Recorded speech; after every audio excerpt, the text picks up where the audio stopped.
Muchas veces explico que este podcast entrevistamos a personas que trabajan en todos los diseños, incluyendo arquitectura y urbanismo. Los episodios donde hablamos de arquitectura o con arquitectas o diseñadores trabajando en los espacios habitables ya son más de 60. Los entrevisto para aprender de ellos, aunque no son muchos los arquitectos y arquitectas que escuchan el podcast.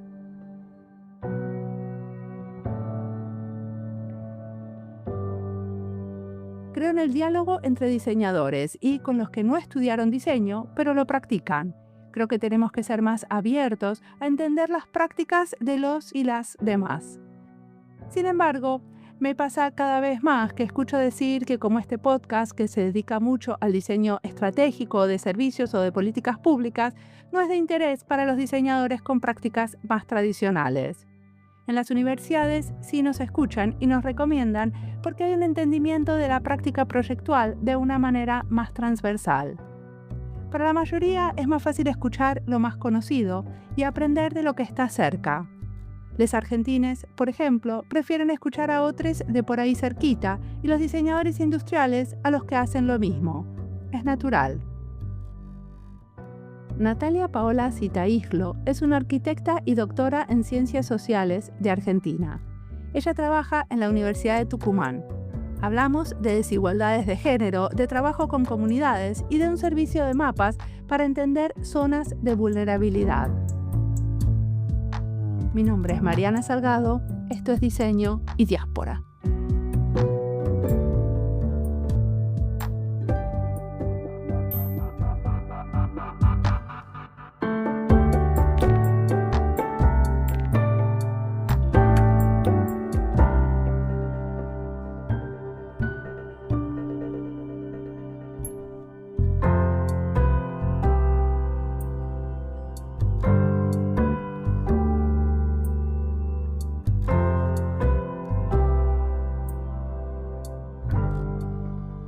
Bueno, mi nombre es Natalia Citaíglo. Yo soy docente de la Universidad Nacional de Tucumán. Soy investigadora con CONICET. Soy mamá de 3 adolescentes actualmente y devenida feminista. ¿Y qué estudiaste? Soy arquitecta y doctora en Ciencias Sociales.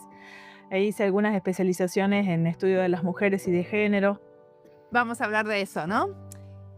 Una de las cosas en las que trabajás es en esto que la ciudad no es igual para todas las personas, ¿no? ¿Cuáles son las desigualdades más evidentes para vos? Las desigualdades en las ciudades en relación a, sobre todo al uso y a la posibilidad de acceso y disfrute a lo que brinda la ciudad. Por supuesto que hay desigualdades que son materiales, que se observan incluso como más rápidamente, ¿no? Según los sectores sociales, en condiciones de infraestructura, condiciones materiales de vivienda. Pero hay cuestiones en general que por ahí no se observan, pero que sí condicionan en forma diferente la vida de mujeres y de varones, también, por supuesto, atravesado por el sector social, ¿no? De pronto, la posibilidad de moverse, ¿no?, en forma autónoma por la vereda, poder transitar cómodamente una vereda o no, poder transitar por la vereda, porque hay sectores de la ciudad en las que no se puede, que hay que circular por la calle para que haya un... Eso condiciona la vida, por supuesto, de quienes se mueven a pie o se mueven en auto o se mueven en ómnibus, ¿no? O sea que de algún modo, como digo, el sector social y otras características van articulándose y son algunas de esas desigualdades en relación al uso y al disfrute de la ciudad. Por supuesto, también tiene que ver con la disposición de bienes y servicios. La disposición de bienes y servicios por lo general en las ciudades, y estoy hablando en términos bienes y servicios en relación a educación y a salud, es cierto que han logrado una mayor distribución más equitativa en las ciudades a lo largo del tiempo, pero por ejemplo, los servicios vinculados a los cuidados o la atención tanto de menores o de mayores siguen estando muy centralizadas, ¿no? Muy ubicadas en el centro. Eso lo hemos hecho en algunos estudios, hemos visto en algunos estudios corroborado en la ciudad de San Miguel de Tucumán, en Córdoba, en Santiago del Estero, generalmente centralizados en zonas de baja vulnerabilidad, digamos, y sectores de alta vulnerabilidad, donde las mujeres tienen un rol preponderante en el cuidado, principalmente de personas dependientes tienen una mayor, ¿no? Distancia y cuestiones diferentes de acceso a esos servicios y equipamientos, por ejemplo. Podemos hablar también de cuestiones vinculadas a la movilidad, esto que de algún modo mencioné, que son diferentes las formas de moverse. Generalmente eso hay estudios en relación a ello, en relación a cómo varones se mueven más de tipo pendular, ¿no? Y Que directo van de casa al trabajo y de trabajo a casa. en general y usan el medio de movilidad que hay en la vivienda, y las mujeres, ¿no? Se mueven más a pie, en círculos más pequeños, alrededor, digamos, con movimientos más próximos por lo general. Por supuesto, también esto vinculado al sector social al que pertenecen, ¿no? El sector socioeconómico y a las actividades que realizan. Y decime, el tipo de investigación que vos haces, ¿es investigación-acción? ¿Vos investigás lo que ya está hecho por otros o también las propias intervenciones en las que estás actuando como urbanista? No, hacemos investigación-acción. Digo, hacemos también porque hay, digamos, el proceso, el lugar desde el cual acciono es el lugar de la universidad, ¿no? Y ahí ya de por sí hay un vínculo de investigación-acción en relación a quienes me circundan, ¿no? A estudiantes que están formándose en la carrera de arquitectura, por un lado, y entonces eso lleva a una dinámica que no es solo entonces la investigación, sino la investigación que va retroalimentando los contenidos reflexivos, críticos que damos a estudiantes de la carrera de arquitectura. Hemos propuesto electivas, ¿no? Y propuestas formativas que van incorporando estos temas ya desde hace ¿Cómo tiempo. cuáles, por ejemplo? Electivas, unas asignaturas electivas mujer, género y hábitat, ¿no? Y prácticas profesionales asistidas, en las que trabajamos con organizaciones gubernamentales o con organizaciones no gubernamentales, asociaciones civiles. En particular, actualmente estamos trabajando con una electiva en articulación con estudiantes de trabajo social, con una asociación civil, una organización de mujeres que sostienen desde hace más de 20 años equipamientos, infraestructuras de cuidado comunitarias en los barrios, ¿no? Y de algún modo estamos ahí accionando en un momento complejo de la Argentina, fortaleciendo de algún modo estos espacios.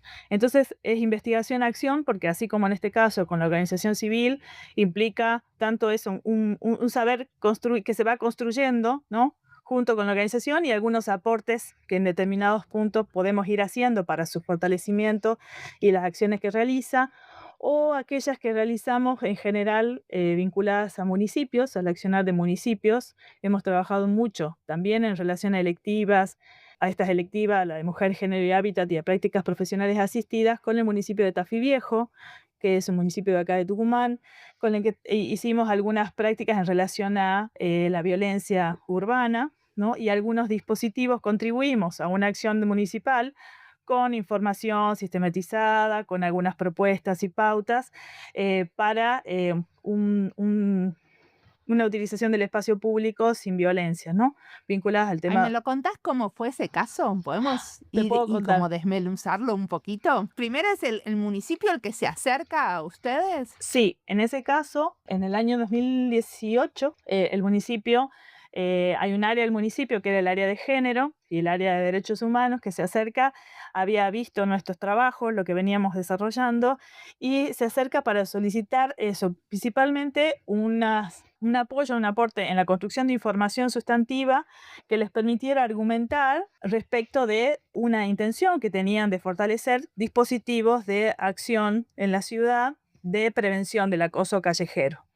Entonces ahí se articula el municipio, la Secretaría de la Mujer de entonces de la provincia, que también estaba interesada y desarrollando acciones sobre el tema, y hacemos una red institucional contra el acoso callejero en la que participa el Laboratorio de Género y Urbanismo, que es el espacio de experimentación del que soy parte y que de algún modo hemos contribuido con distintas colegas a ir conformando en un espacio vinculado a la asignatura y a las actividades de urbanismo, ¿no? Entonces, bueno, se acercan, planteamos en primer lugar algunas actividades vinculadas a la construcción de información, esto es encuestas, recorridos, mapeos en el municipio en algunos sectores, Y luego sistematizamos y damos cuenta de esas encuestas, vamos presentándolas a las áreas del municipio. Ellas querían involucrar a otras áreas, el área de seguridad, el área de obra pública.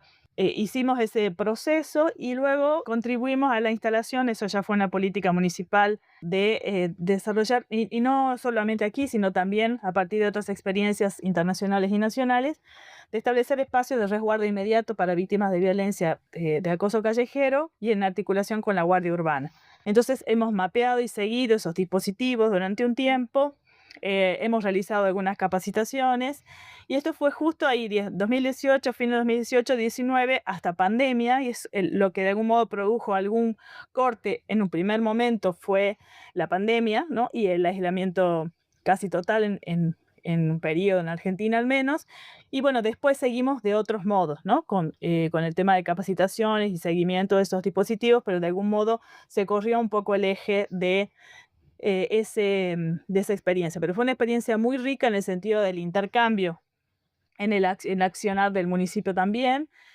También retroalimentó, como digo, procesos formativos de estudiantes de arquitectura, porque de algún modo percibieron, vivieron, estuvieron involucrados en un proceso vinculado a qué es lo que significa esto de las desigualdades de género en la ciudad, que a veces no se percibe de modo consciente, está tan naturalizado, ¿no? El hecho de que mujeres en general restringen sus recorridos, cambian sus recorridos, están pendientes de cuestiones vinculadas eh, bueno, al tiempo, al horario, a la ropa, ¿no? Y cómo eso va condicionando, entonces cómo la ciudad, en este caso el municipio, Acción Municipal, puede contribuir a que eso sea diferente, ¿no? Quiero preguntarte un poco con algo que dijiste que me dio mucha curiosidad. Ustedes hicieron estos dispositivos o instalación de resguardo inmediato. ¿Qué serían concretamente? ¿Son como unos puestitos donde una puede ir si hay una situación de acoso o son casas donde la gente sabe que puede tocar el timbre? ¿Cómo es? En este caso en particular se trató de negocios,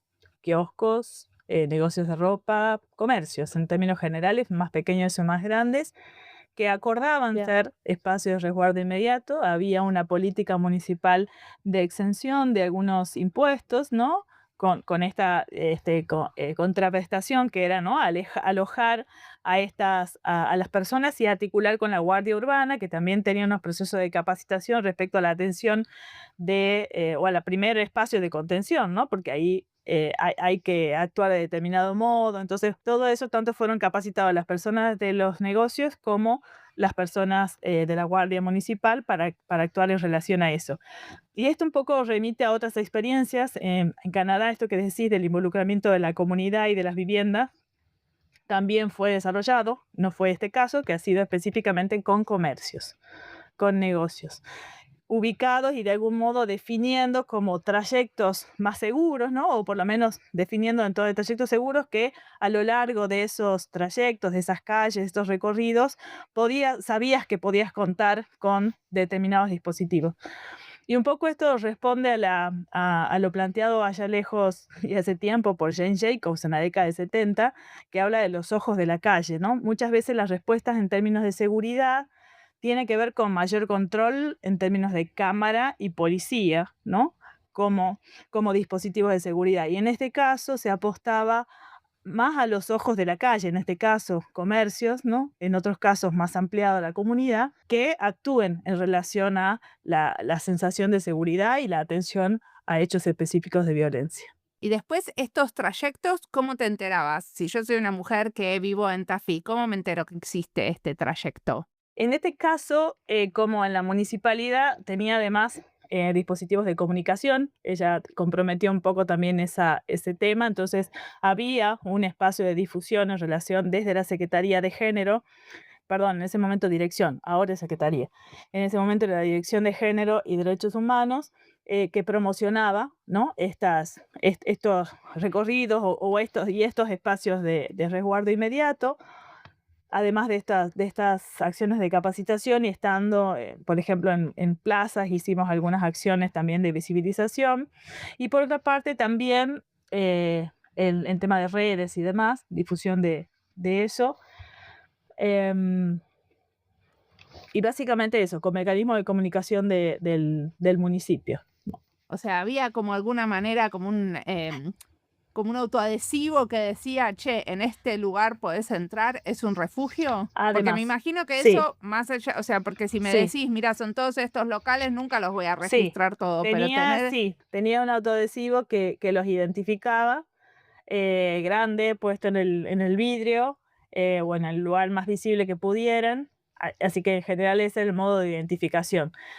También, en ese caso, actuó y accionó una red de mujeres tafiseñas que se involucró en el desarrollo de este proyecto. O sea, que no solo fue el municipio y la Secretaría el municipio y la Secretaría Provincial y la universidad, en este caso el espacio del laboratorio, sino también una red de mujeres tafiseñas que también accionaba de el boca a boca, ¿no? Y de la acción cotidiana vinculando a mujeres respecto a la información de este proyecto. Bueno, como sos investigadora, te voy a preguntar, ¿y qué pasó después? ¿Se usó, no se usó? ¿Cómo sigue la historia? Sí, se usó, estuvo, mientras estuvo, digamos, actuando más efectivamente, como digo, antes de la pandemia, durante ese año fue consultado, hubo hechos en particular que las mujeres se acercaron a estos espacios en varias situaciones, ¿no? Que en las que se articuló con la Guardia Civil, y después, en post-pandemia, donde de algún modo, bueno, pasaron muchas cosas, hubo cambios de gobierno, hubo cambios de lugares de las secretarias y demás, pero se siguió trabajando una vez definidos esos, esos trayectos y demás, también se pudo, o sea, posibilitó al municipio accionar con algunas obras, ¿no? Algunas modificaciones en esos trayectos de cuestiones que habíamos también observado que en términos materiales y físicos condicionaba la seguridad. Esto es, algunos espacios, por ejemplo, había puesto en uno de esos trayectos un contenedor, ¿no? De basura, uno de residuos urbanos, que era alto, que de algún modo dificultaba la visión. Entonces hemos trabajado también con identificar algunos elementos, o por ejemplo el tema de árboles y en relación a donde estaban ubicadas las luces, zonas de sombra, ¿no? Entonces todos estos obstáculos visuales, los que habíamos identificado, el municipio pudo ir accionando posteriormente con algunas modificaciones en términos de eso, materiales, ¿no? Del espacio público, del espacio urbano, que no siempre, como digo, se habían tenido en cuenta. Así que eso permitió de algún modo el proyecto a posteriori, no estrictamente vinculado entonces a la acción de los espacios de resguardo inmediato, pero sí a estos trayectos seguros, accionando sobre estos dispositivos, sobre estas características materiales identificadas del espacio público. Bueno, ahora vamos a ir a otra cosa, ¿no? Porque ya me hablaste de un proyecto concreto de como una intervención urbana y ahora quería ir a que ustedes tienen un servicio de mapas. Quería saber cómo, en qué consiste ese servicio de mapas, quiénes los consultan. Em, Nosotras yo hablé del laboratorio de género y urbanismo como un espacio de experimentación, pero no me remití al espacio que lo contiene, que es el espacio que conformamos hace tiempo como observatorio de fenómenos urbanos y territoriales, que es un espacio, un ámbito de investigación en una cátedra de urbanística dentro del Instituto de Planeamiento y Desarrollo Urbano. Es como muy amplio. Pero es un grupo, un equipo de mujeres, principalmente, hay varones, pero somos mayoritariamente mujeres, que hemos venido conformando, somos docentes, investigadoras algunas, de investigadoras con ISET, todas docentes investigadoras de la UNT, eh, que trabajamos desde distintas ópticas más temáticas vinculadas al tema de la ciudad, el urbanismo y el hábitat. Particularmente trabajo en temas de género, hay otras colegas que trabajan en movilidad, más en paisaje, pero siempre vinculado al tema de la ciudad desde una perspectiva de derechos. Entonces, este espacio, como observatorio, así surgió en ese momento, tenía el sentido de monitorear, seguir las dinámicas sociourbanas de la ciudad de San Miguel de Tucumán y su espacio metropolitano. Así se conforma a partir de quien estuvo a cargo en ese momento, la arquitecta Marta Casares, y que fue conformándose ese espacio. Y a partir de allí, al identificar también que no había información sistematizada sobre esas dinámicas urbano-territoriales en Tucumán. A partir de distintos proyectos de investigación fuimos conformando información y también que pudiera estar disponible en la web para quien la quisiera utilizar, tanto personas en procesos de formación como estudiantes de la carrera de arquitectura, como municipios, técnicos y funcionarios municipales, personas de organizaciones civiles, que pudieran consultar y verificar algunas de esas condiciones. Entonces, dentro de esos servicios hay servicios para todo el público que se visualiza en un visor de mapa, que se ve el mapa y se puede prender y apagar algunas capas de información. Y ¿Cuáles otras, son esos servicios? por ejemplo, algunas de esas capas de información que están en el visor de mapas del observatorio, que actualmente está activo, tenemos alguna información, por ejemplo, capas de las zonas de vulnerabilidad, que es a partir, siempre las capas que allí aparecen tienen un proceso de conformación anterior, ¿no? No necesariamente rápido, sino que lleva su tiempo en el marco de algún proyecto o articulación con otras instituciones o dentro de proyectos del mismo espacio, la mayoría articuladas con otros. Hay capas de información sobre zonas de vulnerabilidad de Tucumán, ¿no? que permite identificar cuáles son las áreas más comprometidas a partir de alguna identificación de variables socioterritoriales, zonas de alta, media y baja vulnerabilidad. También, por ejemplo, hemos identificado y trabajado sobre la clasificación, eso lo hizo una colega, Paula Jomparte, sobre el tema de espacios verdes, ¿no? Otros sobre el tema de las lógicas de movilidad. Hemos sistematizado infraestructuras de cuidado, privadas, públicas, que están disponibles. Entonces, el cruce de esa información permite identificar áreas como más comprometidas en algún sentido. Hemos subido también algunas capas, no precisamente elaboradas por nosotras, pero a partir de información secundaria, esto está también ahí señalado, como por ejemplo, dónde están ubicados, según los porcentajes, las personas, los menores de 15 años, ¿no? O los mayores de 65. Y eso, el cruce de esas capas de información permite visualizar e identificar algunas áreas. Esto para estudiantes de arquitectura, digamos, para ubicarse en los sectores en los que van a trabajar y hacen sus ejercicios proyectuales, nos parecía, no nos parecía, sino hemos recibido además sus apreciaciones sobre que eso es un sitio muy útil porque les permite identificar algunas características en términos de datos, ¿no? Además de aquellos que visualizan yendo al espacio y al lugar, ¿no? Pero en otra escala permiten ubicar cómo está contenido eso. Eso lo utilizamos mucho en nuestras asignaturas también, y ese es el servicio como más utilizado. Y luego hay otro servicio que es un servicio de mapas web que se puede traer o visualizar desde un escritorio de alguien que trabaja con GIS, con sistemas de información geográfica, y puede utilizar la capa para cruzarla con alguna capa que tuviera y hacer algún cruce y poder sacar alguna conclusión, trabajo, lo que fuere. Como digo, tanto personas que trabajan con sistemas de información geográfica, otros y otras investigadoras, como otros y otros funcionarios de gobierno municipal o provincial. En este laboratorio que estuviste contando, me doy cuenta por lo que vi que son todas arquitectas. ¿Por qué un laboratorio de experimentación urbano son todas arquitectas? En realidad, porque la génesis del espacio es de docentes de la carrera de arquitectura, entonces la mayoría somos arquitectas, pero en general en los proyectos de investigación y en distintos dispositivos han participado y participan personas o articulamos generalmente con otros espacios.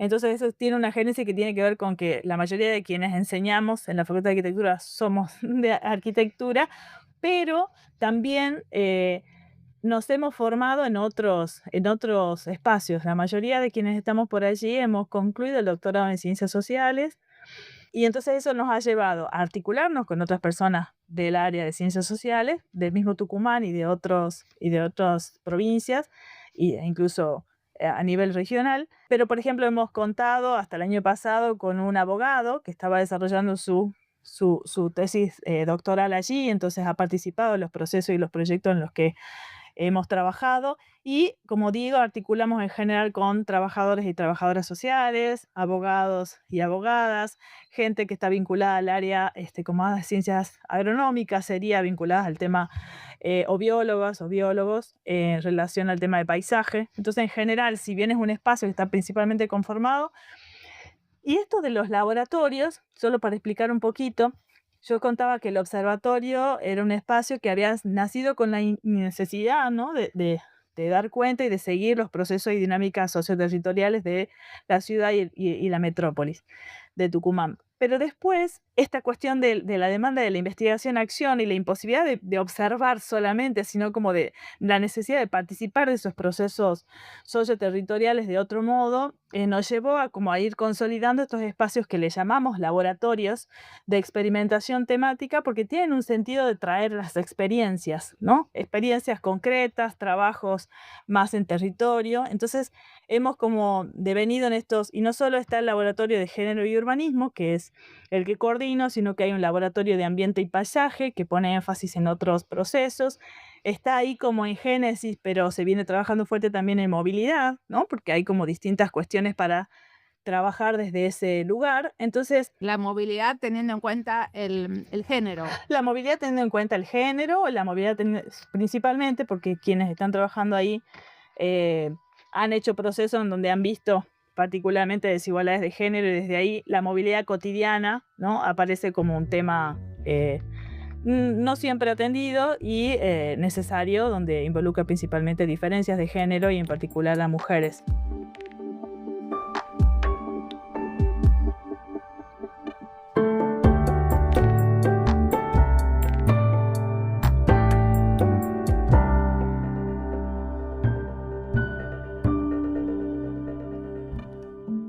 Esta entrevista es parte de las listas Diseño Feminista, Diseño con Perspectiva de Género, Argentina y Diseño, Mapas y Diseño, Laboratorios de Innovación, Arquitectura para el Cambio, Transporte y Diseño, Seguridad y Ciudad y Diseño. Las listas las encuentran en nuestra página web en la sección de recomendados, en Spotify también y en YouTube. Si estás buscando algo y no lo encontrás, siempre te puedes comunicar conmigo.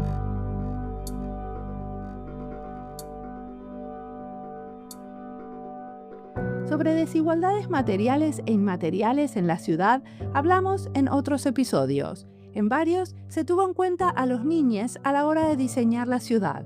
Por ejemplo, en el episodio 268 con Javier Vera Cubas o en el 269 con Adriana Hernández Sánchez y Cristian de la Torre Sánchez. El primero era un arquitecto que trabaja en Perú y el otro episodio era desde México. También en este podcast entrevistamos a varias arquitectas y urbanistas feministas. En el episodio 457 hablamos de ecofeminismo urbano con Dafne Saldaña Blasco, del colectivo Equal Saré. Con Roser Casanovas, de Collective Point 6, hablamos en el episodio 103 sobre repensar los espacios para una transformación feminista. Ambos son episodios desde España, pero hay varios más pensando una ciudad feminista y los encuentran en la lista Ciudad y Diseño. En el episodio 383 hablamos con Lucía Fernández sobre una ciudad cuidadora. A los que estén interesados en el tema y quieran más lana, ahí la encuentran. Temas parecidos con diferentes perspectivas y entendiendo los detalles que los diferencian, para aprender que no hay solo una manera de construir y pensar una ciudad feminista.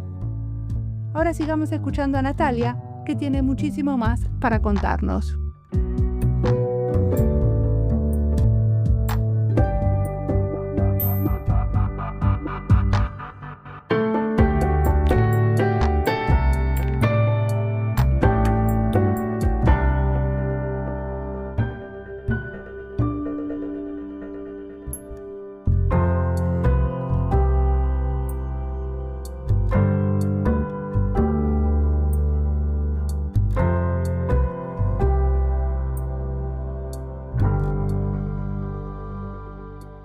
¿Y cómo es diferente esto de hacer investigación en urbanismo feminista desde el noroeste de Argentina?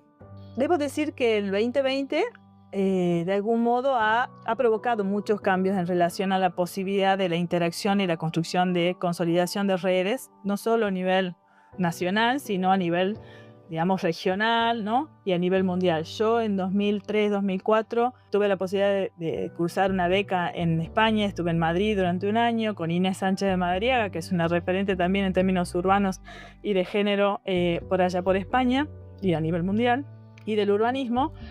Tuve que cruzar el charco para, digamos, es como el acceso estaba limitado y en ese sentido el noroeste de nuestro país ha sido un espacio que ha sido muy difícil acceder, pero bueno, siempre pude ir logrando articular, poder visitar, poder experimentar otros espacios, tener acceso a otras lecturas a partir de otras mujeres. En general, ¿no? Otras mujeres han ido abriendo caminos, y esto es no solo Inés, sino Cecilia Lagunas en la Universidad de Luján, o Ana Falú en Córdoba, ¿no? Entonces eso ha ido permitiendo. Entonces creo que estas dificultades de acceso, ¿no?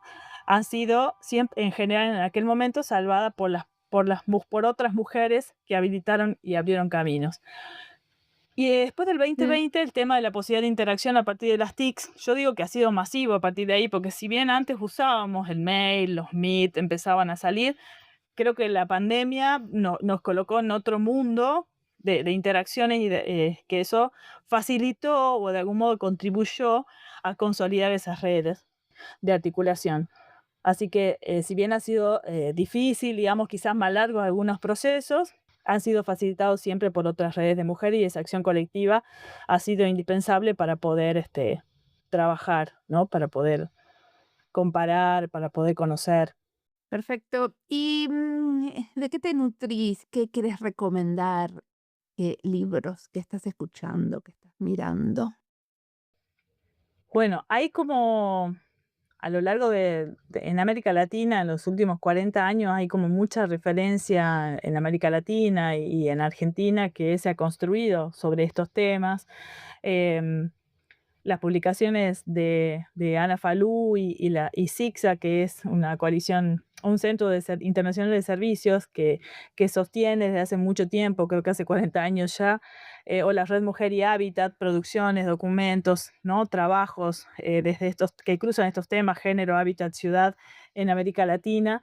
Creo que son referencias ineludibles en esta construcción, en esta genealogía, digamos, más situada en nuestra región. Pero también debo decir que hay actualmente, Jane Jacobs, respecto de una pionera, por lo menos en términos urbanos, de identificar, ¿no? Estas limitaciones del urbanismo tal como se venía construyendo, con una disciplina que ha sido construida en el último siglo y ha tenido un devenir vinculado al accionar y el involucramiento principalmente masculino, debemos decir, hasta ciertos momentos, y después eso, o por lo menos la construcción de referencias se ha ido haciendo así, entonces la necesidad de visibilizar otras referencias de mujeres, Zaira Bueno, Muxi, yo conozco a Jane Jacobs por las caminatas urbanas, ¿no? Eco, Por sí, eso, o sea, total. pero no conozco toda su obra porque no soy arquitecta.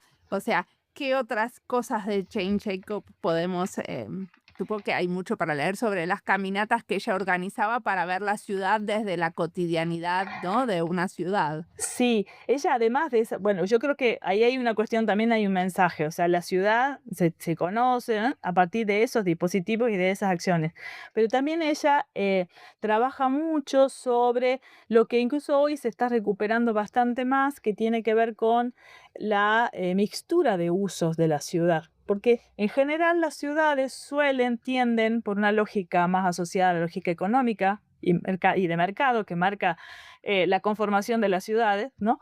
De maximizar los beneficios, a la concentración de áreas. Y en general, a veces la política pública, con sus códigos de planeamiento, ayuda a esa lógica económica, comercial y de mercado en contra de la vida de las personas. Esto, puede poner un ejemplo, las zonas monofuncionales, que solo son comerciales, que solo son residenciales. Ella ya en aquel libro visualizaba la necesidad de que una ciudad dinámica, con personas, ¿no? Transitando, que hacen las ciudades más seguras y ciudades más amigables con las personas, requería de esta mixtura de usos. Ella ya lo pone en ese momento, y hay algunas pautas en términos urbanos que ya coloca y que hoy se están retomando de otro modo. Pero históricamente hubo muchas áreas, las residenciales, si pensamos cómo se realizan los barrios, ¿no? De viviendas, solo residencias. Entonces, Por supuesto que ahí transitar, caminar, la vida urbana es totalmente diferente porque sucede casi hacia adentro de la ciudad y el afuera queda absolutamente vacío. También tenía su modo de llamar la atención sobre, con cuestiones particulares puestas en ese libro Muerte y vida de las grandes ciudades, que recupera el tema de la necesidad de los ojos de la calle, y esto también significa no solo personas en la calle transitando y moviéndose a partir de la mixtura de usos, sino también posibilidad de interactuar el interior con el exterior. Hemos también sido acostumbradas a construir ciudades que no miran hacia afuera y se cierran, ¿no? Con grandes muros, con portones. Esto de la permeabilidad visual, que es otro dispositivo que también tienen los códigos de planeamiento urbano, porque pueden establecer que las viviendas tienen que tener tanto por ciento de permeabilidad visual y porcentaje sin cubrir para fortalecer esa relación del adentro con el afuera. Eso ya lo marcaba ella en sus tratados, digamos, de las ciudades más amigables con las personas.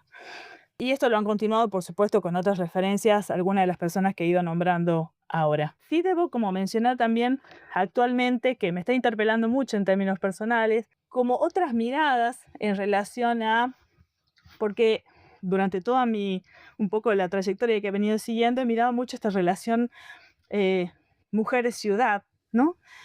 Y quizás como más disociado del ámbito privado, ¿no? Del ámbito donde suceden en general otras construcciones de género, ¿no? Construcciones que también son políticas, no por el hecho de suceder en el ámbito privado, quedan desapegadas de esa condición. Entonces, ahora actualmente con Laura Sarmiento, que es otra colega, estamos también transitando otras lecturas que buscan recuperar también el papel de los cuidados, ¿no? Y consultarnos sobre otros espacios quizás más privados o la articulación de la ciudad con la cocina, ¿no? Con otros espacios donde también se pueden hacer otras construcciones políticas y no necesariamente por ser los espacios asociados a la mujer, ¿no?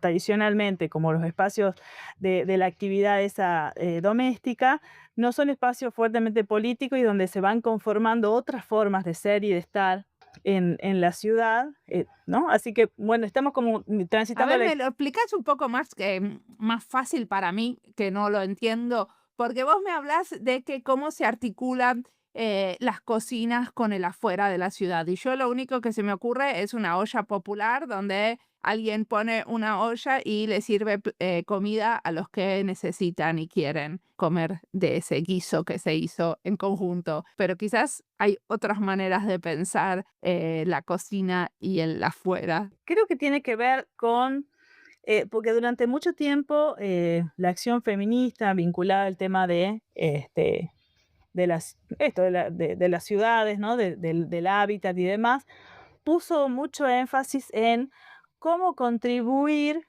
a que las mujeres pudieran salir al espacio público, ¿no? Y participar de ese espacio público. Lo que de algún modo, digamos, estamos transitando es también revalorizar, ¿no? Y reposicionar estos espacios de construcción que a veces son más privadas, como las cocinas, aún no las ollas populares también, porque ahí tienen una cuestión de acción política más fuerte todavía, de que es una acción socializada de los cuidados, ¿no? Que sucede en las ollas populares en general o en procesos como este que te contaba de Crecer Juntos, de esta asociación con la que estamos trabajando actualmente, que tiene 7 hogares centro en los que se cocina, se cuida. Entonces, esa actividad socializada es una acción política per se, ¿no? Que socializa los cuidados, contribuye a mejorar y a disminuir los tiempos de distintas mujeres, pero también pensar en la potencia de los espacios quizás más individuales, en donde desde ese espacio se pueden construir otras formas de participación y de enseñanza con las propias personas que están cotidianamente alrededor nuestro, ¿no? Esto es hijos, hijas, hijes, digamos, la cocina, la conformación, el adentro, la vivienda, también se puede conformar como un espacio de transformación de los roles de género, ¿no? Digo, no necesariamente con el hecho de que la mujer pueda acceder a otros espacios públicos, sino que pueda desde esos lugares internos transformar también esas relaciones de género que generalmente asocian ciertas actividades a unos y a otras, y también poder, como disfrutarlos y recuperarlos desde otros lugares. Estoy pensando también en... Pero eso no está pasando ya normalmente, porque en un montón de remodelaciones de casas viejas lo que se hace es se tira la pared para que la cocina se integre al living o sea, y la persona que está en la cocina, sea quien sea, pueda, bueno, participar de la discusión familiar y de lo que está pasando y no esté como, ¿no? Acotado a un espacio muy chiquitito. ¿Eso no viene pasando ya hace muchos años? Viene pasando, lo que no sé, o que en todo caso estoy explorando, es si hay una recuperación de ese espacio como tal, ¿no? Porque hubo durante mucho tiempo un trabajo respecto de que la cocina era el espacio de la mujer y casi como que había que, digamos, ¿no? Tacharlo y salir de ahí, ¿no? Entonces, si bien, como vos decís, hubo transformaciones materiales, hay una asociación simbólica, ¿no? Que creo que habría que recuperar en términos más positivos, ¿no? Incluso a partir de estas transformaciones que está señalando, porque habla de otros procesos, habla de otros tipos de participación, pero lo que digo es que no hay una como construcción quizás teórico de investigación y de puesta, ¿no? Traducida en esa lógica, al menos no por esta región. Perfecto. ¿Y en el futuro, hacia dónde va el laboratorio, esta práctica? ¿Cómo la ves? Y estamos yo creo que los desafíos en estos tiempos, tanto a nivel de país como a nivel de mundo, en el que, nada, la ultraderecha, otras formas políticas se instalan de un modo más, ¿no? Más masivo y más fuerte, es imprescindible consolidar esas redes, ¿no? de trabajo y contribuir también desde los lugares en los que estamos a otro tipo de construcciones también de poder, porque estamos como muy naturalizados a lógicas políticas, lógicas, ¿no? Lógicas, sí, de poder en las instituciones, digo gobierno, digo universidad, digo sistema científico, de articulación como en la comunidad, que si bien siempre la hay, no hay una articulación fuerte y real, digamos, con los territorios y desde los territorios. Yo creo que los desafíos es ir en ese sentido o recuperar esas otras formas de construcción política, de construcción social, más horizontales, menos verticales, menos jerárquicas, por supuesto, que requieren otros pulsos, y yo actualmente y el equipo nuestro, a partir de algunas modificaciones en términos de conformación del equipo del que he quedado a cargo, incluso en términos de dirección del Instituto de Planeamiento Urbano, nos está llevando, estamos planteando esa cuestión de movernos de algunos lugares, ¿no? Donde a veces nos ponen las instituciones, y construir otras relaciones más horizontales, más cuidadosas con la otra persona, donde sí es importante el trato, donde sí es importante esa relación entre pares, porque los trabajos tienen que ser también espacios cuidados para las personas, ¿no? Entonces yo creo que creo que relaciones más horizontales, relaciones desde los territorios, desde las experiencias, y las experiencias tanto de las personas, de distintas personas, ¿no? Movernos del lugar en el que estamos cada uno, cada una, y abrirnos a la experiencia del otro, de la otra, para poder construir un mundo un poquito más justo, ¿no? Más equitativo. Muchísimas gracias por la entrevista. Gracias a vos.